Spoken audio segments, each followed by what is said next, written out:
Praise the lord. యేసుక్రీస్తు నామములో మీ అందరికీ శుభములు తెలియజేస్తూ ఉన్నాం.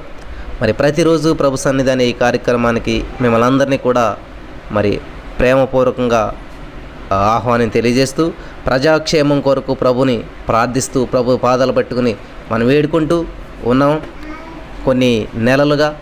మరి దీనికి మన మూలవచనంగా యెషయా గ్రంథం 26వ అధ్యాయం 21వ వచనంలో ఉన్నటువంటి వచనాన్ని మనం చదువుకుందాం. నీవు వెళ్ళి నీ అంతఃపురములలో ప్రవేశించుము, నీవు వెళ్ళి నీ తలుపులు వేసుకొనుము, ఉగ్రత తీరిపో వరకు కొంచెం సేపు దాగియుండుము అనేటువంటి వచనాన్ని తీసుకుని మనం చాలా అద్భుతమైనటువంటి రీతిలో ధ్యానం చేసుకుంటూ మరి దేవుని మహింపరుస్తూ వస్తూ ఉన్నాం.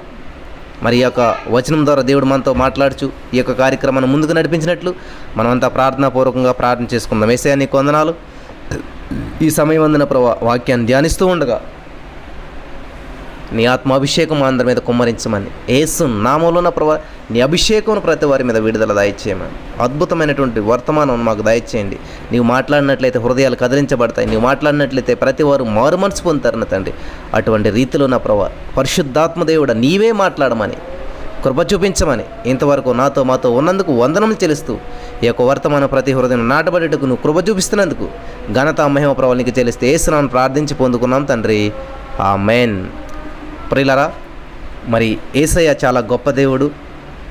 ఎందుకనంటే మనం ఇప్పుడు లోపల నుంచి బయట ఉన్నటువంటి సమస్యకు పరిష్కారం ఎలాగా అనేటువంటిది మనం ఆలోచన చేస్తూ ఉన్నాం. లోపల బయట అంటే ఏంటంటే బాహ్య చర్మం, అంతఃచర్మం అని అంటుంటుంటాం. మరి మనకి కొన్ని బయట కనిపిస్తూ ఉంటుంటాయి, కొన్ని లోపల ఉంటుంటాయి. ఫర్ ఎగ్జాంపుల్ హార్ట్ ఉంది, మనకి మాట ఉంది, లేకపోతే ఆలోచన ఉంది. ఇవన్నీ కూడా లోపల ఉంటాయి. మనకి బయట కనిపించేటువంటి కాళ్ళు, చేతులు, శరీరం, వీటిల్లో మార్పులు సంభవించాలంటే, వీటిల్లో పని చేయాలంటే మన చెయ్య, మన యొక్క ఆ చెవి దగ్గర వచ్చినటువంటి దోమను కొట్టాలంటే ఈ చెయ్యదనమాట పని. ఏంటంటే బ్రెయిన్ లోపల నుంచి ఒక ఏంటంటే ఆలోచన వస్తుందన్నమాట చేతి దగ్గరికి. హలో, అక్కడ చెవి దగ్గర మరి దోమన్నది వెళ్ళుకొట్టని చెప్పి చెయ్యికి లోపల నుంచి ఒక ఆజ్ఞ వచ్చిన తర్వాత మాత్రం ఈ బయట చెయ్యి అనేటువంటిది ప్రభావితం అవుతుంది అనమాట. దేవునికి స్తోత్రం. కాబట్టి బయట ఎటువంటి సమస్య వచ్చినా కానీ లోపల నుంచే పరిష్కారం ఉంటుంది అనేటువంటి ఆలోచనని మీ మధ్యకి తీసుకురావాలని చెప్పి నేను ఎంతో మరి ప్రయత్నం చేస్తూ బైబిల్లో ఉన్నటువంటి అనేక వ్యక్తులను, అనేక వచనాలను చూపిస్తూ వచ్చాను. మరి నేను అటు విషయాన్ని మరొకసారి గుర్తు చేయాలని చెప్పి ఆశపడుచున్నాను. బైబిల్ గ్రంథం మొత్తంలో చూసినట్లయితే దేవుడు అనేటువంటి మాట లేనటువంటి గ్రంథం ఏంటంటే ఎస్తేరు గ్రంథం అంటాను. మీకు గతంలో చాలాసార్లు గుర్తు చేశాను. దేవుడు అనేటువంటి మాట ఎక్కడ రాదు మనకు బైబిల్ గ్రంథంలో. హల్లెలూయా.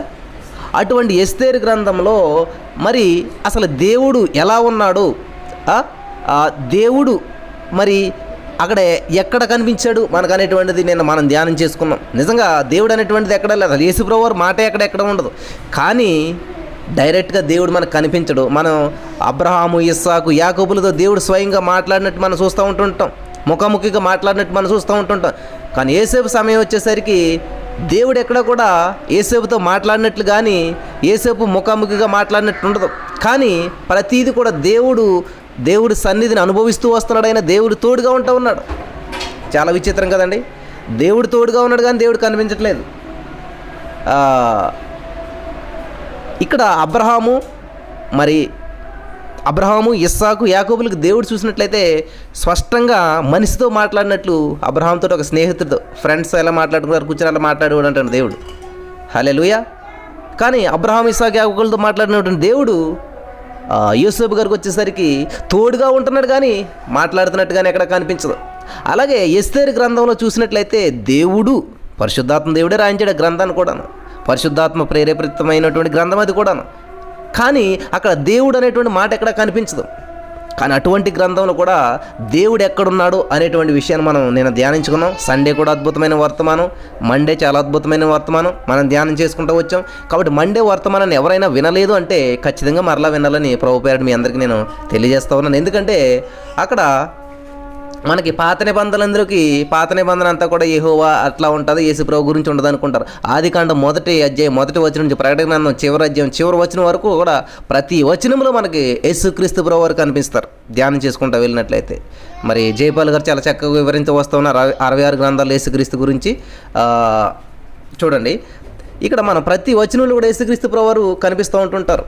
అలాగే మరి ఎస్తేరులో యేసుక్రీస్తు ప్రభు వారు మరి మనం నిన్న ధ్యానించుకుంటూ వచ్చినాం. ఎస్తేరులో యేసుక్రీస్తు ప్రభువారు ఎలా ఉన్నారు, అసలు ఎస్తేరుకు అటువంటి మనసు ఎక్కడి నుంచి వచ్చింది, ఎస్తేరుకు అటువంటి ఆలోచన ఎలా వచ్చింది, ఎస్తేరు ఆ విధంగా ఎలా ప్రవర్తించగలిగారు అని మనం చూసినట్లయితే యేసుక్రీస్తు ప్రభువారు ముంగుర్తుగా మనకు కనిపిస్తూ ఉందన్నమాట. దేవునికి స్తోత్రం. యేసుక్రీస్తు కలిగినటువంటి మనసు ఎస్తేరు గారు కలిగి ఉన్నట్టు, యేసుక్రీస్తు వలె ఎస్తేరు గారు కూడా ఆ సింహాసనాన్ని విడిచిపెట్టడం, యూదులు తప్పిపోయిన యూదుల కోసం వెళ్ళడం, వాళ్ళ అసలు బయటికి వెళ్ళకూడదామే ఆ యొక్క ఏమంటారు ఆ కోటలోంచి. కానీ ఆమె కోటను విడిచిపెట్టింది, బయటికి వెళ్ళిందంటే ప్రాణం పోవచ్చు.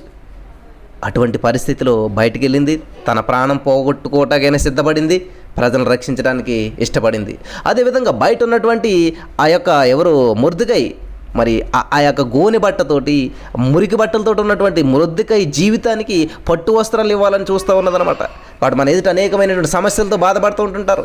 మన మాటే వాళ్ళకు ఒక పట్టు వస్త్రంగా మారాలి, మన ఆదరణే వాళ్ళకు ఒక పట్టు వస్త్రంగా మారాలి. దేవునికి స్తోత్రం కలిగిన గాక. మరి ఇటువంటి విషయాలన్నీ కూడా యేసుక్రీస్తు కలిగినటువంటి మనస్సు కలిగినటువంటి వాళ్ళు మాత్రమే చేయగలిగారని చెప్పి ఎస్తేరు రాణి గారి ప్లేస్లో యేసుక్రీస్తు ప్రభువారిని మనం నిన్న ధ్యానం చేసుకుంటూ వచ్చి ఉన్నాం.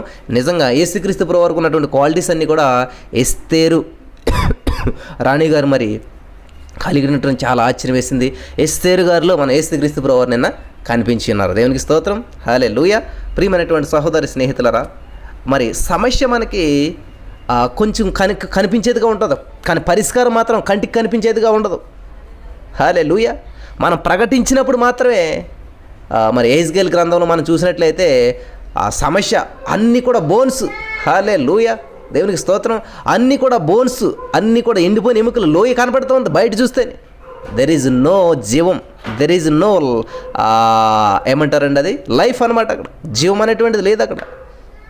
కానీ ఎప్పుడైతే దేవుడు మరి మాట్లాడాడో, దేవుడి నోటిలో నుండి వెలువడినటువంటి మాట ఎప్పుడైతే ఎవరికి వచ్చిందంటే యెహెజ్కేలు గారికి వచ్చిందో, యెహెజ్కేలు గారి నోటిలో నుండి మాట వచ్చినప్పుడు ఆ బయటంతా సమస్య కుళ్ళిపోయింది, బయటంతా సమస్య ఎండిపోయింది, బయటంతా కూడా ఓన్లీ డ్రై బోన్స్, ఎండినెముకలు మాత్రమే కనిపిస్తూ ఉన్నాయి. There is no hope. జీవం లేదు, ఫలితం లేదు, ఉపయోగం లేదు. కానీ జీవ మరణములు నాలుక వశము అనేటువంటి వచనం మనకి సామెతల గ్రంథంలో ఉంటుంది. ఎక్కడుందండి? క్యాన్సర్లో లేదు మరణం, కరోనా వైరస్లో లేదు మరణం, మన నోటిలో ఉన్నదనమాట. కాబట్టి మన నాలుకలో మనం ఏమని పలుకుతామో అది పొందుకుంటాం అనమాట. దేవునికి స్తోత్రం కలుగును గాక. జీవ మరణములు నాలుక వశం. యేసు నామంలో ఇది బయటకు పోమని ఆజ్ఞాపిస్తానంటే పోవాల్సిందే. ఎందుకంటే యేసు నామం చాలా ఉన్నతమైనటువంటి నామం. హల్లెలూయా, హల్లెలూయా. దేవునికి స్తోత్రం. కాబట్టి ఇక్కడ యెహెజ్కేలు గారు ఏం చేస్తూ ఉన్నారంటే ప్రకటిస్తూ ఉన్నాడు, ఆయన మాట్లాడుతూ ఉన్నాడు, ఆ నాలుకలోంచి ప్రకటిస్తున్నాడు జీవ మరణములు. దేవుడు చెప్పాడు బ్రతుకుతాయి అంటే ఏమో ప్రభు నీకు తెలుస్తాను, సరే మాట్లాడి చూడు, నేను ఇస్తున్నాను కదా నీకు అన్నప్పుడు ఒక మాట మాట్లాడాడండి ఆయన. ఎక్కడి నుంచి? లోపల నుంచి వచ్చింది మాట. హల్లెలూయా. నోటి లోపల నుంచి వచ్చినటువంటి మాట ఆ బయట ఆ లోయలో ఉన్నటువంటి ఎముకలకు జీవాన్నిచ్చింది, మాంసాన్నిచ్చింది, కండరాలను ఏర్పాటు చేసింది. అస్తవ్యస్తంగా అక్కడో తలకాయ, ఎక్కడో కాలు, తలకాయ బోనేమో ఎక్కడో ఉంది, పుర్రేమో ఎక్కడో ఉంది, కాళ్ళు బోన్స్, చేతులు ఎక్కడెక్కడో అసలు అస్తవ్యస్తంగా పడి ఉన్నటువంటి వాటి అన్నిటినీ సమకూర్చి ఒక రూపాన్ని ఏర్పరిచి, చూసారా, మాటలు అతికేవిగా ఉండాలండి ప్రియులారా, మాటలు విడదీసేవిగా ఉండకూడదు అంటండి. హల్లెలూయా. కాబట్టి యెహెజ్కేలు గారికి పలుకుతున్నటువంటి మాటలు ఏం చేస్తున్నాయి? విడివిడిగా ఉన్నటువంటి బోన్స్ అన్నిటిని కలుపుతూ ఉన్నాయి. దేవునికి స్తోత్రం కలిగిన గాక. వావ్, వాట్ ఏ వండర్ఫుల్ కదండి. కాబట్టి లోపల నుంచి వచ్చేటువంటి మన ప్రార్థన పరిష్కారంగా ఉండాలి. నిర్జీవ స్థితిలో ఉన్నటువంటి వాటికి జీవాన్ని తెచ్చేటువంటి వాటిగా ఉండాలన్నమాట. కుళ్ళిపోయినటువంటి సమాజాన్ని బ్రతికించేటువంటి వాటిగా ఉండాలన్నమాట. హల్లెలూయా. మీరు చూడొచ్చు యెహెజ్కేలు గ్రంథం మీరు చూసినట్లయితే ఈ విషయాలన్నీ కూడా బైబిల్ గ్రంథంలో రాయబడినటువంటి విషయాల్లో చెప్తూ ఉన్నాను నేను. ఎప్పుడైతే ఆ యెహెజ్కేలు గారు మాట్లాడుతూ వస్తూ ఉన్నాడో, జీవం కలుగును గాక అని చెప్పి ఆయన ప్రకటిస్తూ ఉన్నాడో, ఆ కాలు బోన్ ఎక్కడో పడిపోయింది అంటండి వెళ్ళి, పుర్రేమో ఎక్కడో ఉన్నది, వెన్నుపూస ఎక్కడో ఉన్నది. ఈ బోన్స్కి ఒకదానికి ఒకటి సంబంధం లేవు, జీవం లేదు, చాలా దూరం వెళ్ళిపోయినాయి, ఒకదానికి ఒకటి సంబంధం లేని పరిస్థితుల్లో పడిపోయి ఉన్నాయి, నిర్జీవ స్థితిలో ఉన్నాయి. కానీ ఎప్పుడైతే ఆ హెజ్కేల్ గారు దేవుని కనెక్ట్ అయి ఉన్నాడో, హెజ్కేల్ గారు దేవునితో మాట్లాడుతూ ఉన్నాడో, హెజ్కేల్ గారు వెళ్ళాడు అటువంటి పరిస్థితిలోకి. దేవునికి స్తోత్రం కలుగును గాక. హల్లెలూయా. హెజ్కేల్ గారు చూశారు. ప్రియులారా, దేవుడు నీకు నాకు అటువంటి పరిస్థితులను చూపిస్తూ ఉన్నాడు అంటే, అటువంటి మరి సందర్భాలు మనకు ఎదురవుతూ ఉన్నాయంటే మనం హౌ యు ఆర్ రెస్పాండింగ్ అనేటువంటిది చాలా ఇంపార్టెంట్ అనమాట. హల్లెలూయా. దేవునికి మహిమ కలుగును గాక. ప్రియమైనటువంటి సహోదరి స్నేహితులారా, మరి ఈరోజున దేవుని వాక్యం ఇచ్చినటువంటి మనం మన ఎదురుగా మన చుట్టుపక్కల సంఘంలో, సమాజంలో ఇటువంటి ఈ లోయలు, ఆ లోయల్లో ఇటువంటి మరి ఎండిపోయినటువంటి ఎముకలు అస్తవ్యస్తంగా ఒక ఏమంటారు ఆర్డర్ లేకుండా పడిపోయినటువంటి ఈ ఎముకలు లాంటి బోన్స్, ఆ బోన్స్, ఆ జీవితాలు ఈరోజున మనకి కనిపిస్తూ ఉన్నాయి. సంఘంలో, సమాజంలో, ఎంట బయట ఎక్కడ చూసినా కూడా ఒకరికొకరికి సంబంధాలు లేవు. ఒక్కొక్కరి జీవితాల్లో జీవం లేదు. అంతా ఎండిపోయినటువంటి స్థితి, ఆర్థికంగా ఎండిపోయినటువంటి స్థితి, అనారోగ్య పరిస్థితుల్లో ఎండిపోయినటువంటి స్థితి, రిలేషన్షిప్లో ఎండిపోయినటువంటి స్థితి. ఎక్కడ చూసినా కూడా ఈ కాలెమిక్కి చేతెమిక్కి సంబంధాలు లేవన్నమాట. ఎందుకంటే వాటిలో జీవం లేదు కాబట్టి. జీవం ఉన్నప్పుడు మాత్రమే అవి ఏం చేస్తాయంటే కలిసి ఉంటాయి. దేవునికి స్తోత్రం కలుగును గాక. జీవం ఎప్పుడైతే అందులోంచి వెళ్ళిపోయిందో అవన్నీ ఏమవుతాయంట, సెపరేట్ అయిపోతాయి, వేరు అయిపోతాయి. కాలుకి చేయికి సంబంధం ఉంటుంది. చూడండి, మనిషిని కప్పెట్టినప్పుడు పూడ్చినప్పుడు మాత్రమే చక్కగా స్కెల్టన్ అనేటువంటిది ఉంటుంది. తర్వాత అందులో మాంసం ఎండిపోయి అందులో జీవం పోయి మొత్తం అయిపోయిన తర్వాత ఇంకా అవి ఏమైపోతాయి, సెపరేట్ అయిపోతాయి అనమాట. కాలు బోన్ ఎక్కడికి వెళ్ళిపోద్దో, చేతి బోన్ ఎక్కడికి వెళ్ళిపోద్దో, పుర్రు ఎక్కడికి వెళ్ళిపోద్దో సంబంధం ఉండమన్నమాట. అన్నీ సెపరేట్ అయిపోతూ ఉంటుంటాయి. హల్లెలూయా. దేవునికి స్తోత్రం కలుగును గాక. దేవుని వాక్యం వినిసిన ప్రియమైనటువంటి సహోదరి స్నేహితులారా, యేసుక్రీస్తు ప్రభువారి యొక్క జీవం మనలో ఉన్నప్పుడు మాత్రమే మనం ఒక పరిపూర్ణమైనటువంటి మనిషిగా ఉండగలుగుతాం. యేసుక్రీస్తు ప్రభువారి యొక్క జీవం మనలో ఉన్నప్పుడు మాత్రమే మన యొక్క బాహ్య స్వరూపం అనేటువంటిది ఒక అందంగా, అద్భుతంగా కనిపిస్తూ ఉంటుంది. ఎప్పుడైతే దేవుని జీవం, దేవుని ఆత్మ, దేవుని అభిషేకం మనలోంచి వెళ్ళిపోతుందో ఏమవుతుందంటండి, పార్ట్లన్నీ సెపరేట్ అయిపోతాయి, డివైడ్ అయిపోతాయి అన్నమాట. దేవుని ఆజ్ఞల నుంచి మనం అవన్నీ డివైడ్ అయిపోతాయి అన్నమాట. ఇంకా శరీరం ఎప్పుడైతే అట్లా చచ్చిపోయిందో ఇవన్నీ కూడా విడిపోతాయి. కాబట్టి హెజ్కేల్ గారు చెప్తున్నటువంటి ఆ మాట ఏంటంటే, మనకు సామెతలు 18:21 ఉంది చూడండి, జీవమరణములో నాలుక వశము, దాని యందు ప్రీతిపడువాడు దాని ఫలము తిందని. కాబట్టి మనం ఏమి మాట్లాడతామో అది పొందుకుంటాం. కాబట్టి మన మాట అనేటువంటిది ఎట్లా ఉండాలంటే ఎదుటి వారిని జీవింపజేసేటువంటిదిగా ఉండాలి. విరిగిపోయినటువంటి జీవితాలు, నలిగిపోయినటువంటి జీవితాలు, ఆ కుటుంబాల్లో శాంతి సమాధానం లేనటువంటి జీవితాలు అన్నీ కూడా మన మాట మాట్లాడినప్పుడు అవన్నీ కూడా చేర్చబడాలి, అతకబడాలన్నమాట. దేవునికి స్తోత్రం కలుగును గాక. హల్లెలూయా. బయట ఎంతో సమస్య ఉండొచ్చు, బయట ఎంతో గందరగోళం ఉండొచ్చు, బయట ఎంతో భయంకరమైన పరిస్థితులు ఉండొచ్చు, బయట పరిస్థితులను ఎండిపోయినటువంటి స్థితిలో ఉండొచ్చు. కానీ మన నోటిలోంచి వచ్చే మాట అంటే ఏంటంటే దేవుడు ఇచ్చినటువంటి ఊపిరి. హల్లెలూయా.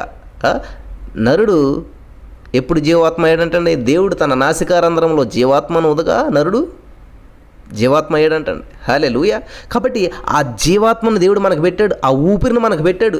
ఆ ఊపిరి బయటకు వచ్చేటప్పుడు ఎలా ఉండాలంట, అనేక మందికి ఊపిరి పోసేదిగా ఉండాలి, అనేక మందికి జీవితాలను ఇచ్చేటువంటిదిగా ఉండాలి, అనేక మంది జీవితాలను కట్టేటువంటిదిగా ఉండాలన్నమాట. దేవునికి స్తోత్రం కలుగును గాక. చాలా అద్భుతమైనటువంటి దేవుడు అండి మన దేవుడు. కాబట్టి హెజ్కేల్ గారు మాట్లాడుతున్న మాట జీవాన్నిస్తూ ఉంది, అనేక మందిని జన్మింపజేస్తూ ఉంది, అనేక మంది జీవితాలు కడతా ఉంది అక్కడ. హల్లెలూయా. ఒక మహాసైన్యం తయారవుతూ ఉంది కేవలం హెజ్కేల్ గారి మాట వల్ల. ప్రశ్నించుకుందాం మనం, మరి మన మాటలు ఎట్లా ఉన్నాయి?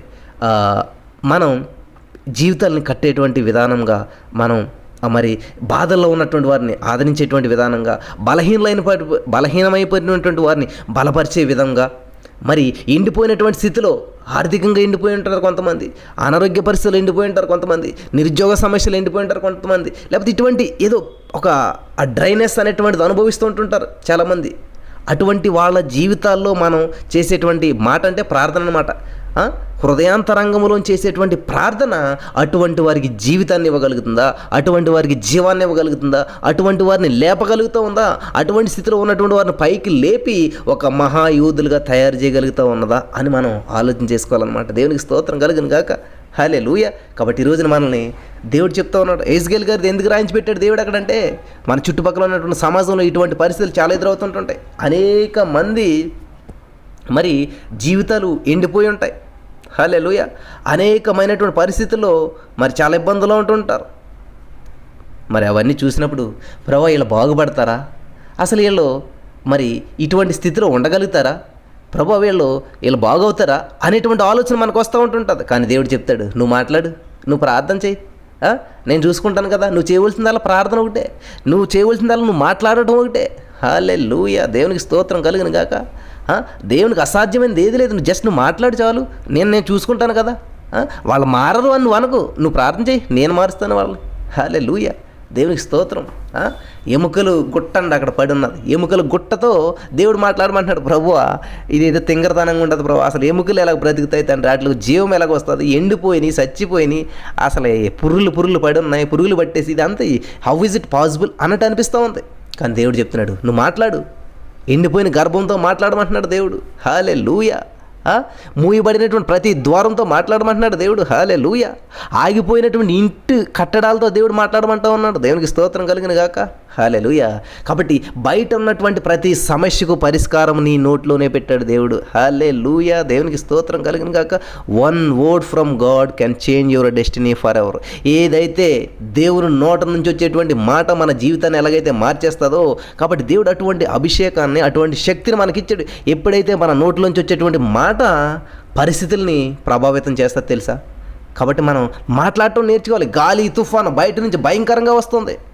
పడవ లోపల పడుకున్నటువంటి ప్రభువారు బయటకు వచ్చారు.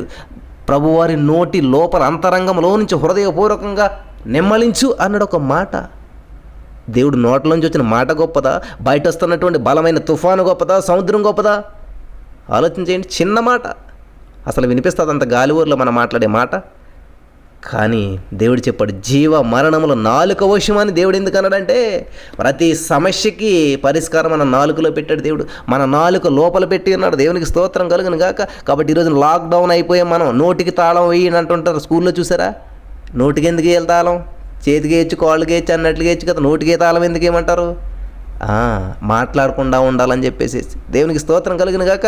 కాబట్టి ఈ రోజున మనం లాక్డౌన్ అయిపోయి ఉండొచ్చు, కానీ మన నోటికి లాక్డౌన్ అవ్వలేదు. కాబట్టి మన నోటిలో నుంచి పలికేటువంటి ప్రార్థన, మాట్లాడేటువంటి మాట ప్రతి సమస్యను నిమ్మలింపజేస్తుంది. ప్రతి సమస్యకు పరిష్కారం అనేటువంటిది మనం కరోనా వైరస్ వ్యాక్సిన్ కనిపెట్టాలి అని ప్రార్థన చేస్తూ ఉన్నాం. కానీ మనం ఎప్పుడైతే మన నోటిలోంచి మాటను విడుదల చేస్తామో ఆ మాటే ముందుగా పనిచేస్తుంది. దేవునికి స్తోత్రం కలిగిన గాక. హల్లెలూయా. యెహెజ్కేలు గారు అంటూ ఉన్నారు 37:5 చూసినట్లయితే, ఈ ఎముకలకు ప్రభువైన యెహోవా సెలవిచ్చినది ఏమనగా, మీరు బ్రతుకున్నట్లు నేను మీలోనికి జీవాత్మను రప్పించుచున్నాను. హల్లెలూయా. దేవునికి స్తోత్రం కలిగిన గాక. ఎవరిచ్చారండి అధికారం? బ్రతుకున్నట్లు మీలోనికి జీవాత్మ నేను రప్పిస్తూ ఉన్నాను. ఎండిపోయినటువంటి కుటుంబంలారా, మరి ఆ భార్యాభర్తల మధ్య సంబంధం ఏదైతే ఎండిపోయిందో దానిలోనికి నేను జీవాత్మ నేను రప్పిస్తూ ఉన్నాను. ఇట్లా మాట్లాడాలంటున్నా మనం. తల్లిదండ్రుల మధ్య సంబంధం లేకపోతే, సమాధానం లేకపోతే, ఆ ఎండిపోయినటువంటి స్థితి ఉంటే, యేసు నామములో వారిద్దరి మధ్యలో నేను వారిలోనికి జీవాత్మను రప్పించుచున్నాను. ఆ రిలేషన్షిప్ ఏదైతే ఎండిపోయిందో అది జీవింపబడును గాక ఇప్పుడు. హల్లెలూయా. వావ్. ఇట్లా ప్రార్థన చేయాలి, ఇట్లా పలకాలన్నమాట మనకి. ఏ కుటుంబాలు అయితే విడిపోయినాయో, ఏ అన్నదమ్ముల మధ్య అయితే సంబంధాలు లేవో, ఎవరి మధ్య అయితే, మరి ఏ గ్రామాల మధ్య, ఏ సంఘాల మధ్య, ఏ డొనామినేషన్స్ మధ్య, మరి ఇటువంటి వారి మధ్య అయితే ఈ యొక్క రిలేషన్షిప్ అనేటువంటిది ఎండిపోయినటువంటి స్థితిలో ఉందో, నేను జీవాన్ని ప్రకటిస్తూ ఉన్నాను తండ్రి అని చెప్పి యేసు నామములో ఆ జీవాన్ని ప్రకటించాలి మనం. ఎప్పుడైతే మనం అలా ప్రకటిస్తూ ఉంటుంటామో అద్భుతమైనటువంటి ఆ యొక్క ఫలితాన్ని మనం చూడగలుగుతాం. హల్లెలూయా. యెహెజ్కేలు గారు అంటున్నాడు, ఈ ఎముకలకు ప్రభువైన యెహోవా సెలవిచ్చినదేమనగా, దేవునికి స్తోత్రం. మీరు బ్రతుకున్నట్లు నేను మీలోనికి జీవాత్మను రప్పించుచున్నాను. దేవునికి స్తోత్రం కలుగును గాక. ప్రియులారా, ఎప్పుడన్నా జీవాత్మను ప్రకటించారా? వాళ్ళు ఇప్పుడంతే వాళ్ళు కొట్టుకుంటుంటారు, వాళ్ళు అంతే. వాళ్ళిద్దరు ఎప్పుడు కలిసి ఉండరు. ఆ భార్యాభర్తల జీవితం అంతే. వాళ్ళిద్దరు తోడుకోళ్ళు అంతే, వాళ్ళు ఎప్పుడు కలిసి ఉండరు. లేకపోతే ఇట్లాగా వాళ్ళు ఎవరన్నా కొట్టుకుంటుంటే తిట్టుకుంటుంటే ఎవరన్నా ఏదన్నా అనుకుంటుంటే మనం ఏం మాట్లాడుతూ ఉన్నాం? దాన్ని బలపరుస్తున్నామా? లేకపోతే ఆ ఎండిపోయినటువంటి ఆ ఇడిపోతున్నటువంటి ఆ సిచ్యువేషన్ మనకు దేవుడు కనపడేలా చేశాడు, వినపడేలా చేశాడంటే కారణం జీవాన్ని నువ్వు ప్రకటించాలని చెప్పేసి. దేవునికి స్తోత్రం కలుగునుక అటువంటి నోరుని మనకి ఇచ్చాడు. ఎందుకనంటే దేవుడు మాట్లాడు, ఏమని మాట్లాడాలంటండి? యెహోవా సెలవిచ్చిందేమని, మీరు బ్రతుకున్నట్లు, మీ రిలేషన్షిప్ బలపడినట్లు, మీ రిలేషన్షిప్ ఆ తెగిపోకుండా కట్టబడినట్టు నేను జీవాన్ని ప్రకటిస్తున్నాను అని చెప్పి మనం పలకాలంట. హల్లెలూయా. హెజ్కేలు గ్రంథం 37:7 చూసినట్లయితే, ఆయన నాకు ఇచ్చినటువంటి ఆజ్ఞ ప్రకారము నేను ప్రవచించుచుండగా గడ గడ గడమని ధ్వని ఒకటి పుట్టెను.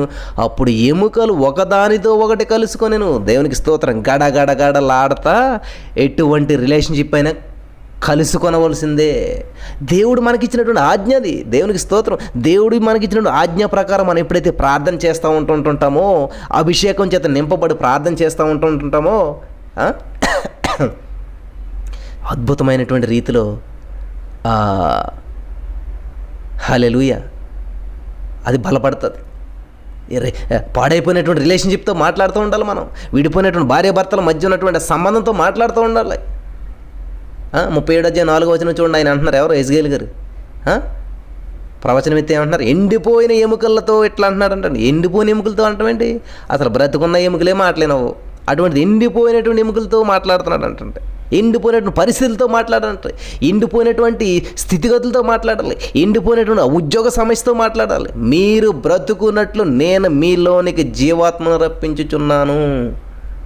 వావ్, దేవునికి స్తోత్రం. ఎండిపోయిన ఎముకలారా యెహోవా మాట ఆలకించడంట. వావ్, ఆకాశం ఆలకించి భూమి సేవోగ్యం అన్నాడు దేవుడు కదండి.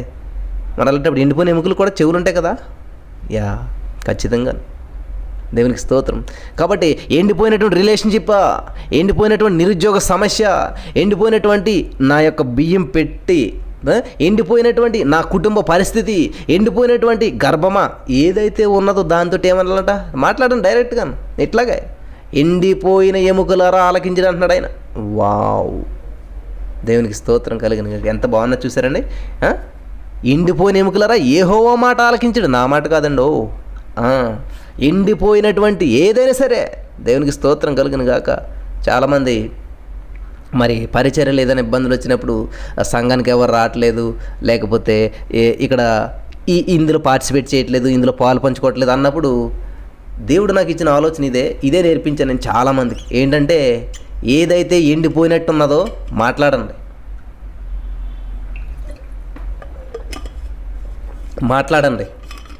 హల్లెలూయా, దేవునికి స్తోత్రం. హల్లెలూయా, మాట్లాడండి అని చెప్పినప్పుడు చాలామంది, ఒకసారి మంజుల గారు ఫోన్ చేసి చెప్పారన్నమాట, బ్రదర్ ఎవరు రాయట్లేదు క్విజ్ అంటే, సిస్టరు మీరు మాట్లాడండి, చూడండి. సార్ నా వాళ్ళు ఇంతమంది రాసినట్టు ఆజ్ఞాపిస్తున్నాం, మేము నమ్ముచున్నాం, పొందుకుంటున్నాం తండ్రి అని అంటే, నెక్స్ట్ డే ఆవిడ మెసేజ్ పెట్టింది, బ్రదర్ అట్లా చేసిన వెంటనే అద్భుతంగా ఎంతమంది రాశారు. హల్లెలూయా, థ్యాంక్ యూ జీసస్. హల్లెలూయా, హల్లెలూయా. ఎట్లా జరుగుతున్నాయండి ఇవన్నీ? అంటే అలనాడు అద్భుతాలు చేసినటువంటి దేవుడు ఈరోజు చేయట్లేదంటారా? ఆలోచించేయండి ఒకసారి. నిన్న నేడు నిరంతరం మారనటువంటి దేవుడు. హల్లెలూయా. ఎప్పుడు ఒకేలాగా ఉండేటువంటి దేవుడు మన దేవుడు. హల్లెలూయా. హెజ్కేలుకి చేసినటువంటి దేవుడు మనకు చేయడా? హెజ్కేలుకి మరి దేవుడు ఇచ్చినటువంటి ఆజ్ఞ మనకు పనిచేయట్లేదా? లోయలో సమస్య, నోటిలో పరిష్కారం. హల్లెలూయా, దేవునికి స్తోత్రం కలిగిన కాక. ఏంటంటే లోయలో సమస్య, నోటిలో నుంచి వచ్చినటువంటి మాటలో పరిష్కారం ఉందన్నమాట. వావ్, ఎంత అద్భుతమైనటువంటి దేవుడు మన దేవుడు. కాబట్టి మన శరీరం లోపల సమస్య ఉందా, మన హృదయంలో సమస్య ఉందా, లేకపోతే మన శరీరంలో బలహీనత ఉందా, లేకపోతే మనకి ఎక్కడ ఏమున్నా కూడా మన మాటలో, నాలుకలో జీవ మరణాలు నాలుక వశమంటండి. దేవునికి స్తోత్రం కలుగును గాక. హల్లెలూయా, థ్యాంక్ యూ జీసస్. అద్భుతాలు చేసేటువంటి దేవానికి వందనాలు. చాలా అద్భుతమైనటువంటి విషయాలు దేవుడు మనకు తెలియజేస్తున్నాడు. అసలు నేను హెజ్కేల్ గురించి అనుకోలేదు, వేరే వచనం చెప్తారని అనుకున్నాను, కానీ సడన్గా దేవుడు ఇది ఇది ఇది గుర్తు చేశాడు. ఎందుకంటే మన జీవితంలో ఎండిపోయిన పరిస్థితులు కనిపిస్తూ ఉంటుంటాయి, మన పక్క వాళ్ళ జీవితంలో ఎండిపోయిన పరిస్థితులు కనిపిస్తూ ఉంటుంటాయి, మన చుట్టుపక్కల చాలా పరిస్థితులు ఎండిపోయినట్టు ఉంటుంటాయి. అసలు వాళ్ళు ప్రార్థన చేయట్లేదండి, అసలు వాళ్ళ ప్రభుకు సమీపంగా ఉండటం లేదండి, వాళ్ళు అసలు దేవుని సన్నిధికి రావట్లేదంటే ఎండిపోయినటువంటి స్థితి అది. వాళ్ళ పరిస్థితి బాగోలేదంటే ఎండిపోయినటువంటి స్థితి అది. అది నీకు కనపడేలా చేశాడు దేవుడు, అది నీకు వినపడేలా చేశాడు, అది నీ దృష్టికి లోనికి తెచ్చాడు అంటే నువ్వు నేను హెజ్కేల్ లాగా ప్రవర్తించాలి. హల్లెలూయా. హెజ్కేల్కి ఇచ్చినటువంటి అభిషేకాన్ని దేవుడు నీకు నాకు ఇస్తున్నాడు. హెజ్కేల్కి ఇచ్చినటువంటి మరి ఆ యొక్క అభిషేకం చేత దేవుడు ఆ ఆజ్ఞని దేవుడు నీకు నాకు ఇస్తూ ఉన్నాడు. హల్లెలూయా.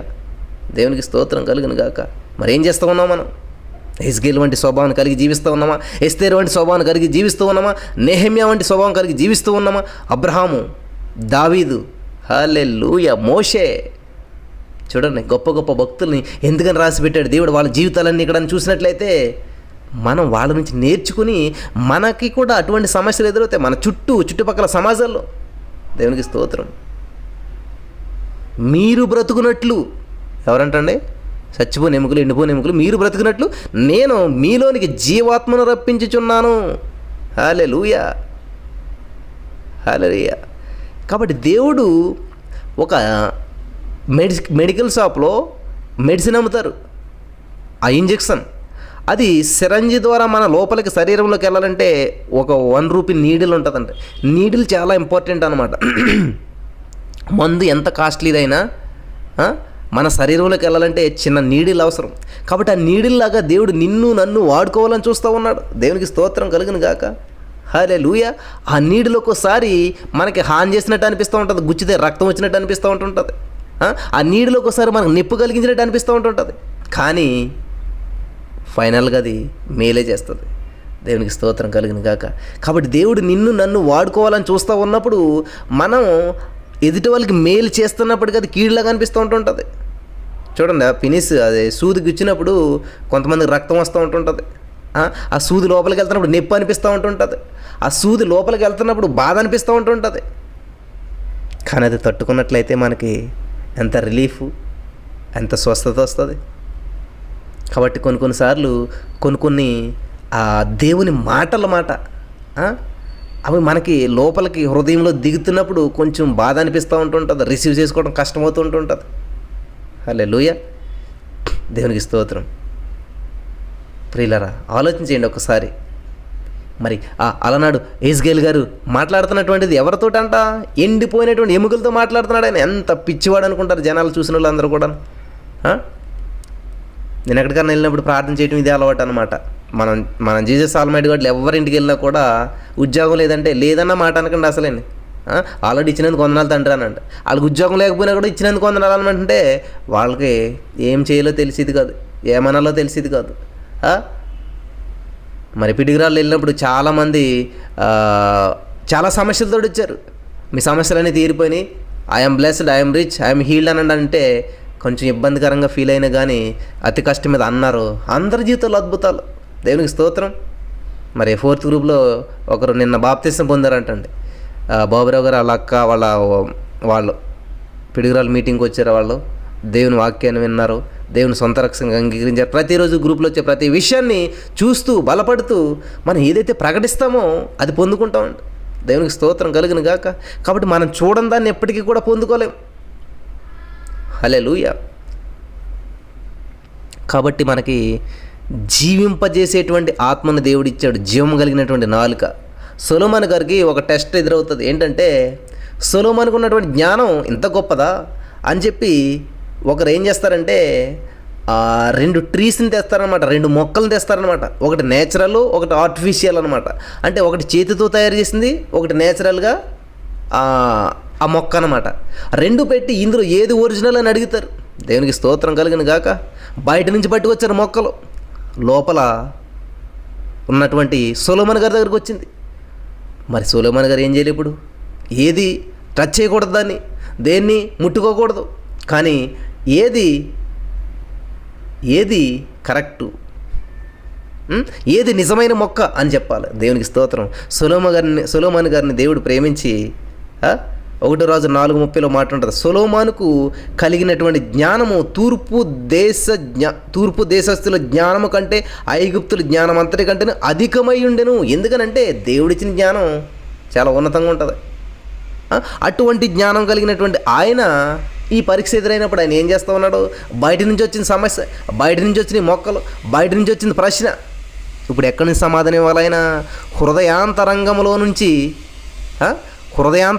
నుంచి సమాధానం ఇవ్వాలి. ఇప్పుడు ఆయన హృదయాంతరంగంలో నుంచి మరి ఆ ఆలోచన రావాలి. ఎక్కడొస్తుంది ఈ ఆలోచన? ఎవరిచ్చారు ఇది? దేవుడు పెట్టినటువంటి జ్ఞానం ఎక్కడుందంటండి? లోపల ఉంది. బయట నుంచి వచ్చే ప్రతి సమస్యకు పరిష్కారం ఎక్కడుందంటండి? మన నోటిలోనే ఉన్నది. జీవ మరణములు నాలుక వశము. దేవునికి స్తోత్రం. చూడండి, తూర్పు దేశస్థుల జ్ఞానం కంటే ఐగుప్తుల జ్ఞానం అంతటికంటే అధికమై ఉండదంట ఈ జ్ఞానం.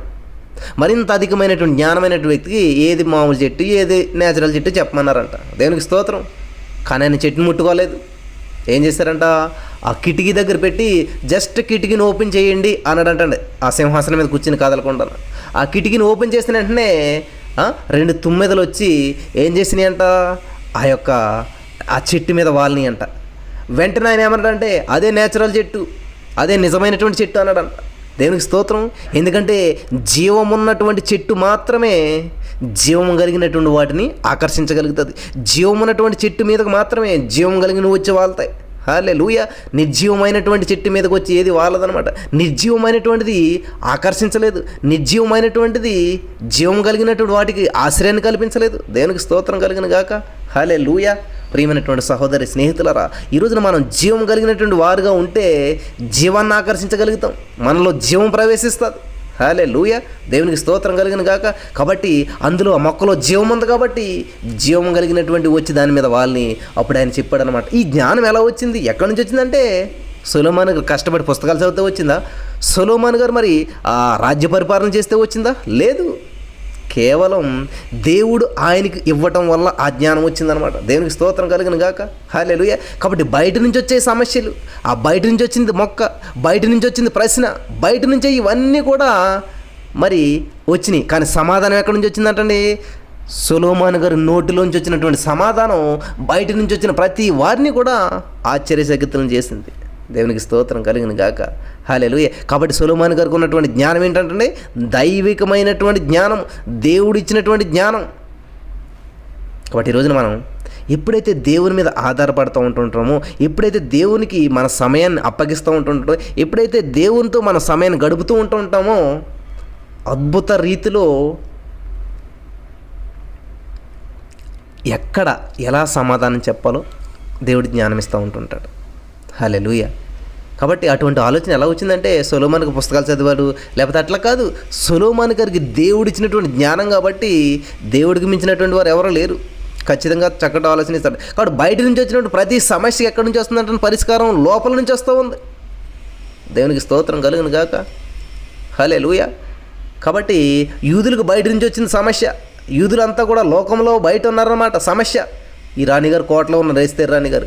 కానీ వాళ్ళ యొక్క సమస్యకు పరిష్కార మార్గం ఎక్కడి నుంచి వెళ్ళింది? కోటలో నుంచి ఆవిడ ఉపవాసం ఉండి ప్రార్థన చేసి రాజుగారిని అడిగి మాట్లాడి చేసి అవన్నీ చేసింది ఎవరు? లోపల ఉన్నటువంటి రాణిగారు వల్ల అయిందనమాట. హల్లెలూయా. నా ప్రియమైనటువంటి సహోదరి స్నేహితులరా, ఈరోజున మన జీవితంలో, మన కుటుంబంలో, మన సంఘంలో, మన సమాజంలో బయట ఎంతో సమస్య ఉండొచ్చు. కానీ పరిష్కారం ఎక్కడుందంట? మన నోట్లోనే. జీవ మరణముల నాలుక వశము అన్నట్టు మన నోట్లోనే పరిష్కారం ఉంది. మన ప్రార్థనలోనే పరిష్కారం ఉంది. మనం చేసే ప్రతి ప్రార్థన ఒప్పుకోలు మరి అనేక మంది జీవితాలు నిలబెడుతుంది, అనేక మందిని జీవింపజేస్తుంది, అనేక మందికి జీవాన్ని ఇస్తుంది. హల్లెలూయా. దేవునికి స్తోత్రం కలుగును గాక. Hallelujah. Hallelujah. Thank you Jesus. Hallelujah. నా ప్రియమైనటువంటి సహోదరి స్నేహితులారా, మరి దయచేసి గమనించాలి, ఈ రోజున మనం ఎటువంటి పరిస్థితులు గుండా వెళ్తూ ఉన్నాం. మన జీవితంలో, మన చుట్టుపక్కల మనకి ఎన్ని ఇటువంటి సిచ్యువేషన్స్ ఎదురవుతూ వచ్చినాయి. ఎంతమంది పిల్లలు లేని వారు కనపడ్డారు.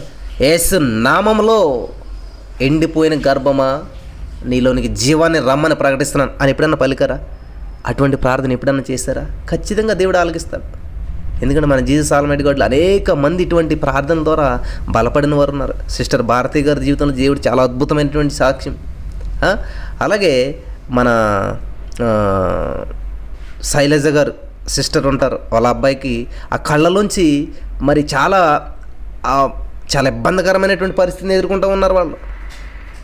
మరి ఇప్పుడైతే యేసు నామములో విడుదల ప్రకటిస్తూ ఉన్నాం, ఆ సమస్యను బయటకు పొమ్మని ఆజ్ఞాపిస్తున్నాం అని ప్రార్థించిన రోజులోనే, ప్రార్థించిన క్షణంలోనే దేవుడు అద్భుతం చేశాడు. హల్లెలూయా. ఈరోజు వరకు మరి ఆ సమస్య అనేటువంటిది లేదు. హల్లెలూయా. ఎంత అద్భుతాలు చేస్తున్నాడండి దేవుడు, ఎంత ఆశ్చర్యమైనటువంటి దేవుడు మన దేవుడు. ఆలోచన చేస్తారు ఎప్పుడన్నాను. మరి మన నాలుకను మనం ఎలా ఉపయోగిస్తూ ఉన్నాం? జీవ మరణాలు నాలుక వశం అని చెప్పినటువంటి దేవాది దేవుడు మాటను మనం ఎలా తీసుకుంటూ ఉన్నాం? దేవునికి స్తోత్రం కలిగిన గాక. హల్లెలూయా. కాబట్టి ఈరోజు మనం ఎప్పుడైనా సరే ఏదైనా సమస్య మనకి ఎదురైనట్లయితే మన సంఘంలో కానీ సమాజంలో కానీ ఇంట బయట చుట్టుపక్కల ఫ్రెండ్స్లో ఎవరైనా సరే ఎదురైతే ఈరోజు ఏం చేయాలంటే ప్రార్థన చేసుకోండి, మేము ప్రార్థన చేస్తాంలే తగ్గిపోతుందిలే, అట్లా కాదు. నజరేయుడైన యేసు క్రీస్తు నామంలో ఆయన చెప్తున్నాడు కదా, ఎండిన ఎముకలారా ఆలకించుడి అన్నట్లు మూయబడిన గర్భమా ఆలకించు, నేను ఆజ్ఞాపిస్తున్నాను తెరవబడమని. నేను జీవాన్ని ప్రకటిస్తూ ఉన్నాను. పాడైపోయినటువంటి రిలేషన్షిప్, ఆగిపోయినటువంటి ఉద్యోగమా, ఏదైతే ఎండిపోయిందో వాటితో మీరు మాట్లాడాలి. ఆగిపోయిన కారా, ఆగిపోయిన బైకా, ఆగిపోయిన ఇల్లా, లేకపోతే ఆగిపోయినటువంటి ఉద్యోగమా, ఆగిపోయిన ప్రమోషనా, ఏదైనా సరే మాట్లాడండి ఈరోజు. డోర్లతో మాట్లాడండి, తలుపులతో మాట్లాడండి, కిటికీలతో మాట్లాడండి. వెళ్ళి మీరు ఇదిగో ఇది దాటి ఏ వ్యాధి నాకు లోపలికి రాకూడదు, నేను ఆజ్ఞాపిస్తున్నాను. హల్లెలూయా. యేసే రక్తాన్ని నేను ప్రోక్షిస్తున్నాను అని చెప్పి మాట్లాడాలన్నమాట. మనం దేవునికి స్తోత్రం. మనకు నాలుగు ఎందుకు ఇచ్చాడు దేవుడు? మాట్లాడటానికి. జీవ మరణము నాలుక వశం, అటువంటి నాలుగుని దేవుడు మనకి ఇచ్చాడంటే మాట్లాడతామని, విడుదలను ప్రకటిస్తామని, జీవాన్ని ప్రకటిస్తామని. దేవునికి స్తోత్రం. గోని బట్ట కట్టుకున్నానంటే ఆయనకి ఏం చేస్తున్నాడంటే ఇప్పుడు పట్టు వస్త్రం ఇస్తుందంట. అదే ఈ నాలుకలో నుంచి వచ్చేటువంటి మాటే పట్టు వస్త్రపులాగా ఉండాలన్నమాట. దేవునికి స్తోత్రం. మన నాలుకలోంచి వచ్చేటువంటి మాటే గోని బట్టలు కట్టుకున్నటువంటి వారికి ఒక పట్టు వస్త్రాన్ని కప్పినట్టు ఉండాలన్నమాట మన మాట. హల్లెలూయా. దేవునికి స్తోత్రం. దాహంతో అలమటిస్తున్నటువంటి వారికి ఒక కిన్లీ బాటిల్ ఇస్తే ఎంత ఆనందంగా ఉంటుందో మన మాట ఆ జీవపు ఊటగా ఉండాలంటాను వాళ్ళకి. దేవునికి స్తోత్రం కలిగిన గాక. యేసయ్య మాటలు బంగారు మూటలని ఒక ఆయన పాడాడు. యేసయ్య మాటలు బంగారపు మూటలని అంటాడు. దేవునికి స్తోత్రం కలిగిన గాక. హల్లెలూయా. ఆర్థిక సమస్యలో ఉన్నటువంటి ఒక బంగారపు మూట ఇస్తే ఎంత అద్భుతంగా ఉంటుంది వాళ్ళకి, ఎంత ఊరట కలిగిస్తుంది, ఎంత ఆనందం కలుగుతుంది అసలు. దేవునికి స్తోత్రం కలిగిన గాక. ఈరోజు నేను చాలామంది ట్రావెలింగ్ ప్రాబ్లంలో ఉండి రోడ్ల మీద నడుచుకుంటూ వెళ్తుంటే చాలామంది వాళ్ళకి చక్కటి వాటర్ బాటిల్స్, ఆ బనానాసు, ఆ చెప్పులు ఇవన్నీ ఇస్తూ ఉంటుంటే వాళ్ళు ఎంత సంతోషపడుతూ ఉన్నారు నా ప్రియమైనటువంటి సహోదరి స్నేహితులారా. హల్లెలూయా. దేవునికి స్తోత్రం కలిగిన గాక. కాబట్టి దేవుడు గొప్ప దేవుడు. ఆయన బిడ్డలుగా మనకి ఏమిచ్చాడంట? దేవుడు నాకు ఇచ్చిన అధికారాన్ని బట్టి అని చెప్తున్నాడు. ఏజ్గల్గా సూపర్గా చాలా బాగా మాట్లాడుతున్నాడు ఆయన. ఏంటంటే ప్రవచనమైతే ఎండిపోయినటువంటి ఎముకలతో ఎట్లనము, ఎండిపోయిన ఎముకలరా యెహోవా మాట ఆలకించుడి, ఆలకించుడి. హల్లెలూయా. ఎముకలకు ప్రభువైన యెహోవా సెలవిచ్చినదేమనగా, దేవుని మీరు బ్రతుకున్నట్లు మీలోనికి జీవాత్మను రప్పించుచున్నాను నేను. హల్లెలూయా. రప్పించే అధికారం దేవుడు మనకి ఇచ్చాడండో. అది ఏ సమస్య అయినా సరే, ఎటువంటి సమస్య అయినా సరే రప్పించే అధికారం దేవుడు మనకిచ్చాడు. కాబట్టి ప్రభా నీ చిత్తమైతే నాకు ప్రమోషన్, నీ చిత్తమైతే నాకు గర్భఫలమి, నీ చిత్తమైతే నాకు ఉద్యోగాన్ని, నీ చిత్తమైతే నాకు పిల్లల్ని, నీ చిత్తమైతే ఇట్లాగా కాదండి. ఇక్కడ ఏం చేస్తున్నాడంటే మీరు బ్రతుకున్నట్లు నేను మీలోనికి జీవాత్మను రప్పించుచున్నాను. దేవునికి స్తోత్రం. ఏమంటున్నాడంటే దేవునికి స్తోత్రం. ప్రవచనం ఎత్తి చెప్తున్నాడు. ఎండిపోయినటువంటి ఎముకలతోటి, అవ్వదు అనుకున్నటువంటి వాటితోటి, నీ జీవస్థితిలో ఉన్నటువంటి వాటితోటి, ఇంకా దేర్ ఇస్ నో హోప్, నిరీక్షణ లేనటువంటి మార్గం లేని చోట మార్గాన్ని ప్రకటిస్తూ ఉన్నాడు. దేవునికి స్తోత్రం. మన దేవుడు మార్గం లేని చోట మార్గాన్ని ప్రకటించేటువంటి వాడు. సముద్రంలో ఆరిన నేల నడిపించినటువంటి దేవుడు మన దేవుడు. సముద్రం అంటే ఎక్కడన్నా ఎండుతుందా? సముద్రంలో ఎక్కడన్నా ఎండినటువంటి భూమిని మనం చూడగలుగుతామా? చరిత్రలో ఎవరైనా చూసారా? కేవలం దేవునికి మాత్రమే సాధ్యం అది. సముద్రం మధ్య భాగం ఇప్పుడు ఎండిపోవటం మనం చూసామా? ఒక్కసారి ఆలోచించండి ప్రియులారా. అటువంటి దేవుడు మనకు అధికారం ఇస్తే ఆ అధికారాన్ని మనం ఎలా ఉపయోగించుకోగలుగుతున్నాం? ప్రభా ప్లీజ్ తండ్రి, దయచేసి ఇవి తండ్రి, దయచేసి ఈ తండ్రి, ఇట్లా కాదు మనం ప్రార్థన చేసేది ఎప్పుడు కూడా. ఇక్కడ చూడండి, నేను జీవమును రమ్మని, దేవునికి స్తోత్రం, నేను మీలోనికి జీవాత్మను రప్పించుచున్నాను, దేవునికి స్తోత్రం, హల్లెలూయా, రప్పిస్తున్నాను, హల్లెలూయా, దేవునికి స్తోత్రం.